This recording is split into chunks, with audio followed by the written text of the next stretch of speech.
Hi everyone, today we will talk about how to fix Facebook locked account. To know how to fix Facebook locked account, you should just go to settings like this. You will click. After that, in this page you will go to apps, default apps, app settings. When you will see this list, you will go down to find the application of Facebook and you will enter.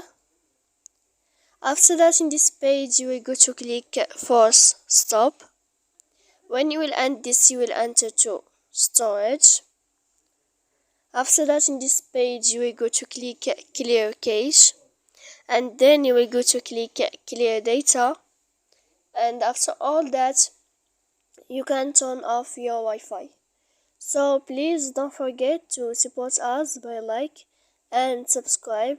See you next time in another video.